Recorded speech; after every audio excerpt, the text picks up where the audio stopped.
Mira, es que nosotros no podemos dejar el pasado por el presente, tampoco el presente por el pasado. Eso es una... Ustedes dicen, ¿y eso qué quiere? No, no, no. Es que las desapariciones forzadas no son pasado, son presente.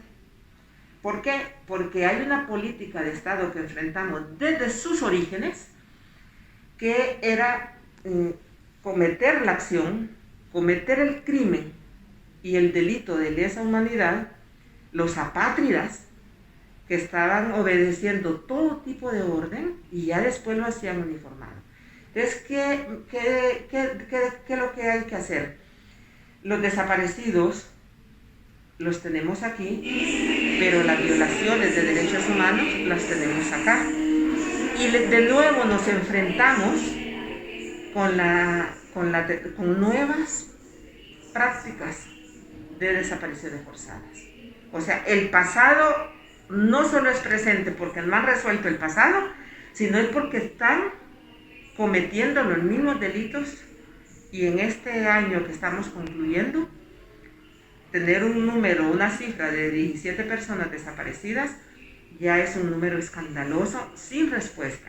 Y además, nosotros siempre tratamos no de ver patrones, no solo son los patrones, sino los hechos para ver el estado de complicidad de las autoridades. Y podemos concluir que el Estado de Honduras y sus autoridades encargadas para la investigación y para la prevención, por acción o por omisión, están directamente involucradas. Eso es gravísimo en la actualidad. Y lo otro que es igual que el pasado son las ejecuciones arbitrarias y sumarias. En los años 80 mataban y desaparecían a disidencia política, pero también mataban y desaparecían a gente que no estaba vinculada y que no era ningún opositor social. ¿Para qué? Para confundir la opinión pública y para debilitar la demanda de los familiares, en el sentido que no era por la oposición política, sino que era el clima de delincuencia que había. Lo mismo ahora. Son más de 46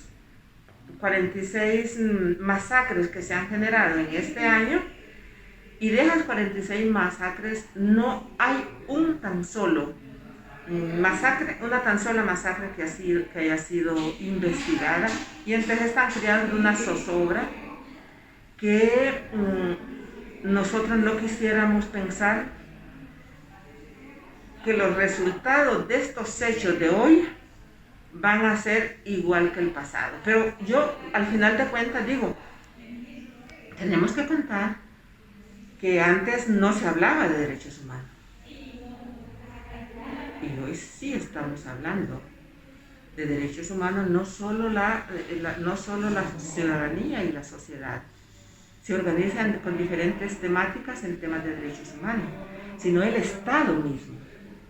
Pero el Estado lo hace para desdibujar la acción de las organizaciones que creemos que la defensa de los derechos humanos y la exigencia de la verdad y la aplicación de justicia es algo que tiene que darse, si no hoy, mañana. O sea, tenemos trabajo para largo, aunque cuando COFADE inició no pensábamos que íbamos a durar tanto tiempo, porque creíamos que si exigíamos colectivamente, nuestros detenidos volverían en tiempo récord. La historia nos ha demostrado otra cosa.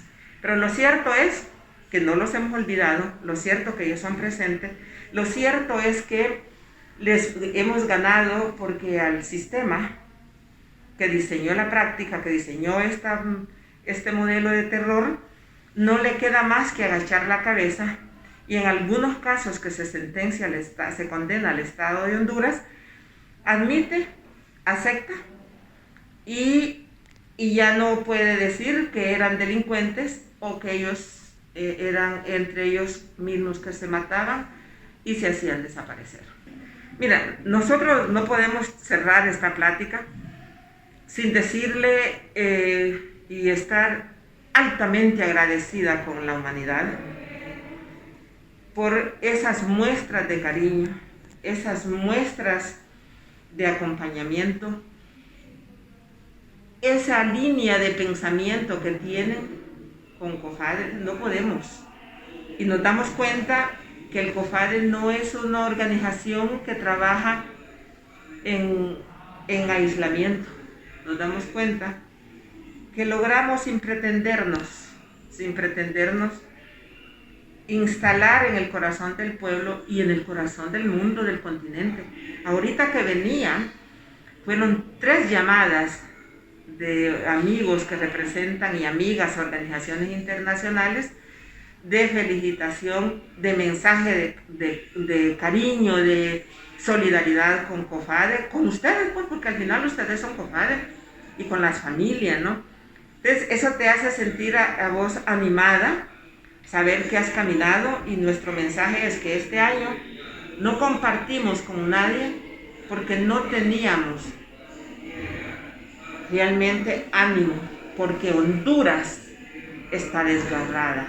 Nuestros hermanos y hermanas están sufriendo demasiado dolor para que nosotros nos juntemos a celebrar el día de COFADE. No estamos haciendo como lo hacíamos antes, en honor, y es un atributo que se les queremos dar a las miles de familias que hoy no tienen hogar, que hoy no tienen techo por los desastres naturales y sin respuesta estatal. Hoy no estamos compartiendo como lo teníamos planificado, porque realmente creemos que Honduras está desangrándose, que Honduras está enlutada, y no podemos más que sumar nuestra esperanza a ellos y a ellas, y en homenaje a tantas víctimas en este último año es que no estamos celebrando como acostumbramos a celebrar, pero llegará el día. Yo creo que los 38 años de COFADE deberíamos de contarlo día por día y año por año. ¿Por qué? Porque cuando iniciamos, las 12 familias, no creíamos que íbamos a vivir tanto tiempo, por las condiciones en que surge COFADE.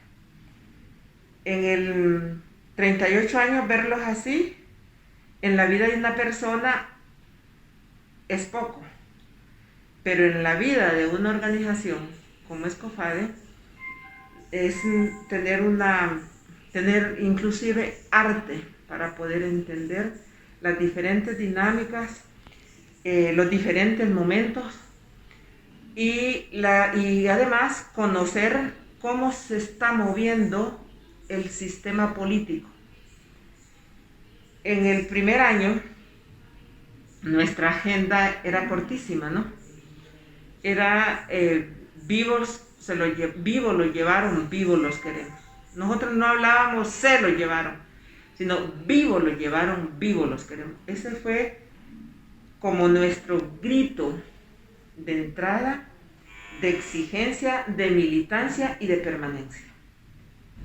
Y eso lo interiorizamos tanto que estábamos convencidas que íbamos a obtener con vida a nuestros detenidos desaparecidos.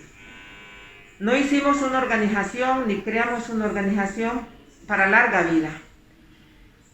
Nosotros creamos la organización porque creíamos que organizadas podíamos obtener respuesta colectiva y acciones de inmediata de parte del régimen, que secuestraba violentamente, que asesinaba, que torturaba y que desaparecía gente.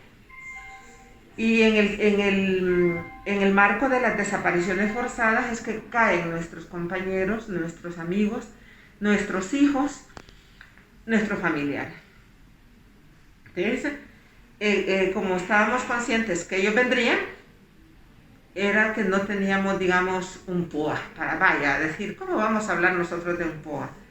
Nosotros hablábamos de acciones, de actividad, pero también hablábamos de compañerismo.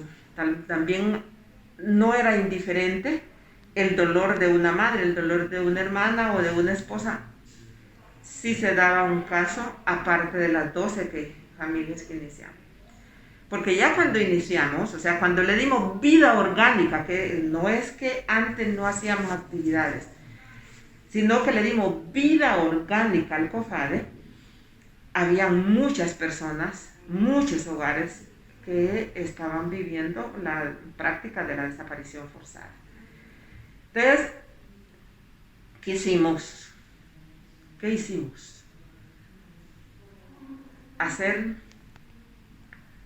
y descubrir cómo estaba orquestado la tenebrosa agencia de muerte, que se conocía en su vida práctica Escuadrón de la Muerte y en su vida política APRA. O sea, ahí, a principios de año, entendimos que había un espacio político, económico y militar para financiar, para crear estructuras, y que su brazo operativo eran miembros de las Fuerzas Armadas, pero que no iban a responder como Fuerzas Armadas, sino como grupo de muerte, y es el 316 donde la exigencia nuestra, inclusive en 1984, de ese Escuadrón de la Muerte, se oficializa dentro de la estructura de las Fuerzas Armadas, y se tiene como primer jefe de las Fuerzas Armadas al general Luis Alonso Discontinuo.